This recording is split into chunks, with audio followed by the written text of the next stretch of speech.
Okay. And thank you, King Wale, also. At this stage, we're going to take some more Goodwill messages from some of our members of the diplomatic corps. I know that Ambassador Itegboje is here. Is the permanent representative of is the chairman of the UN Peace Mission and our representative here in the United Nations. Ambassador Itegboje, the podium is yours.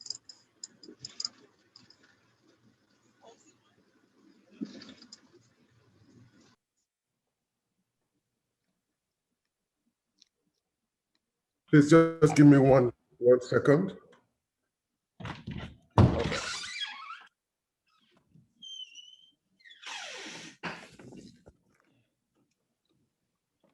Okay. Just as a matter of housekeeping, please, if you are not speaking, can you please mute yourself so that we don't disturb the over 100 people, I mean, over, all the people that are trying to listen, please. So just mute yourself if you're not speaking. Thank you very much. We appreciate you.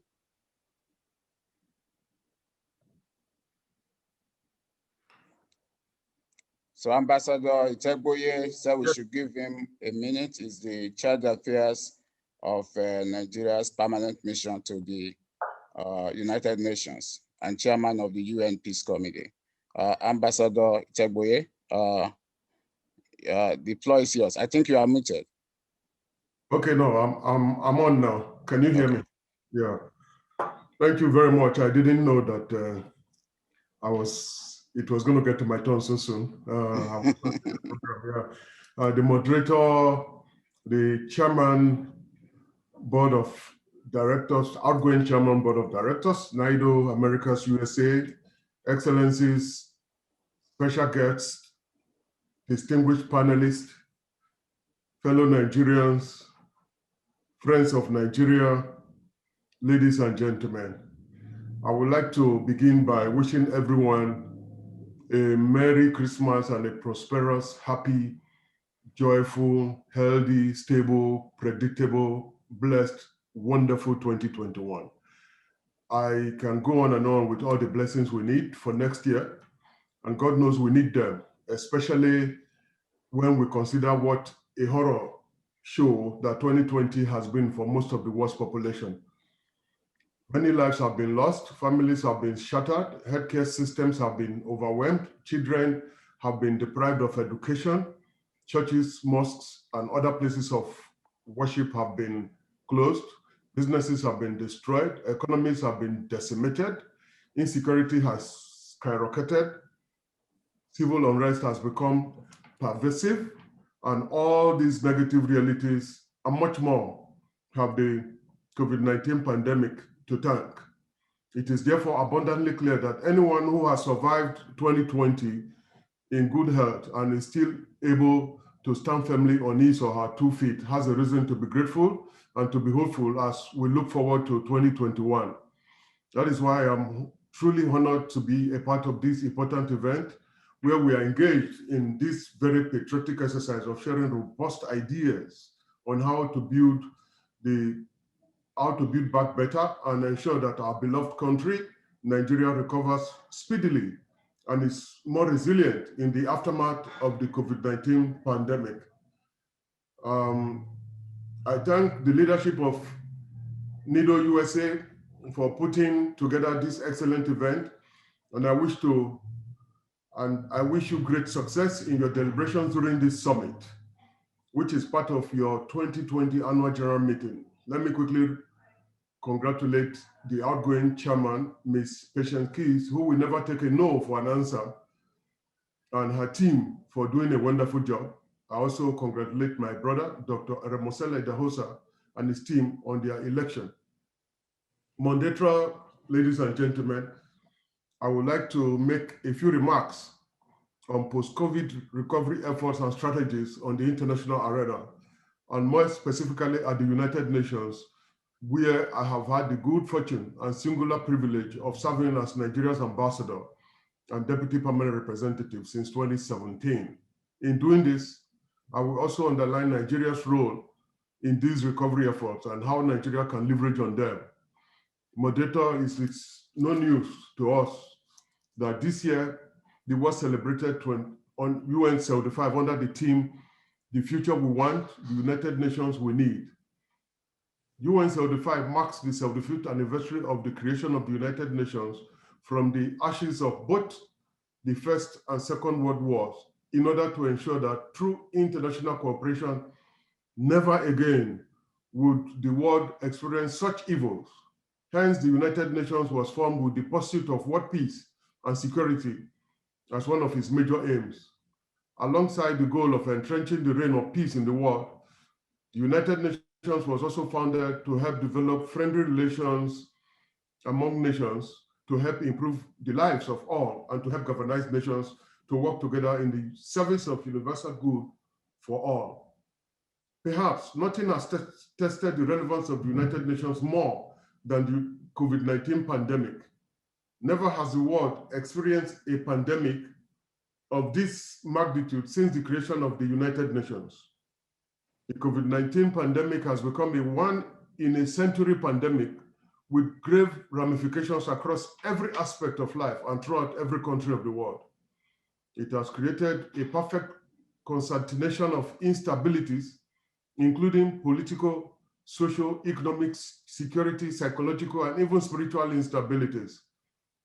Crucially, the pandemic has exposed the incontestable need for credible, focused, and result-oriented leadership at every level. In view of the numerous uncertainties, confusion, and unpredictability surrounding the COVID-19 pandemic, moderators, ladies and gentlemen, I am honored and indeed proud to report that when the need for impactful leadership was most urgent at the United Nations, Nigeria was there to rescue the situation. When nobody seemed to know how to proceed at the United Nations, Nigeria led the way. Our very own Professor Tijani Mohammed Bande, as president of the 74th session of the United Nations General Assembly, provided the United Nations and the world at large with the wise leadership and practical blueprint needed to navigate the challenges of the pandemic, ensure continuity of work at the United Nations, and ultimately contribute to the global efforts of addressing the effects of COVID-19 pandemic while looking towards a post-COVID world.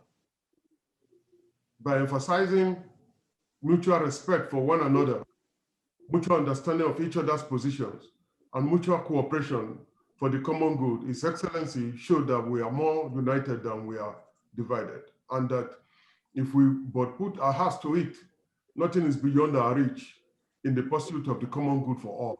He emphasized that together we can do whatever we set out to do. Together we can mobilize and will in fact mobilize to come up with effective and inclusive responses to the COVID-19 pandemic, thereby giving expression, direction, and solution to the yearnings of the international community.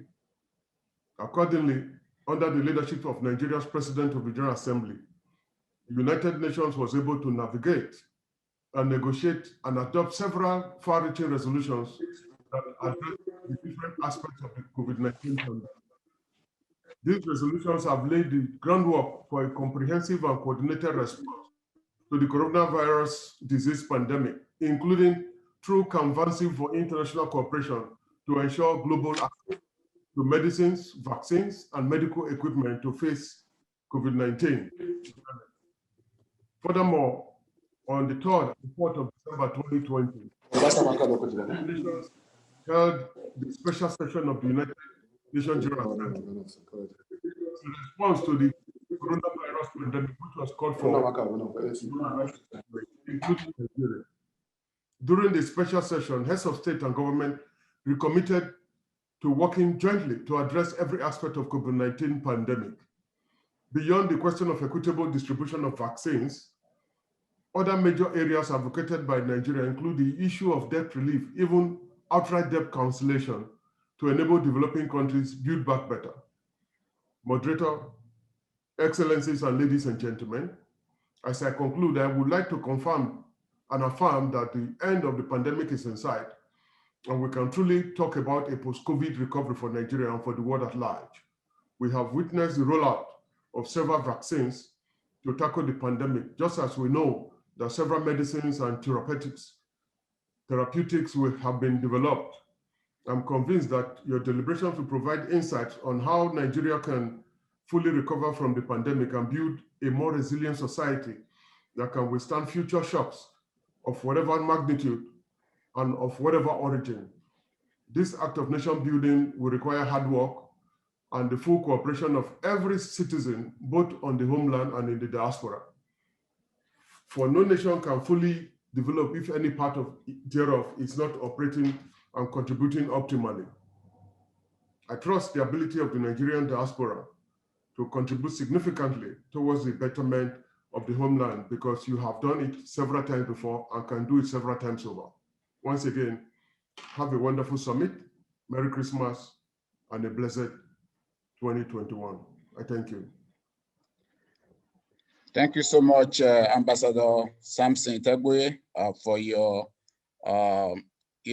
address. I must say that you brought good tidings when you said that the end of COVID-19 is in sight. Nobody wants 2021 to be like 2020. So that's really very good news. Thank you again for your address, and we look forward to continuing engagement in the service of our fatherland.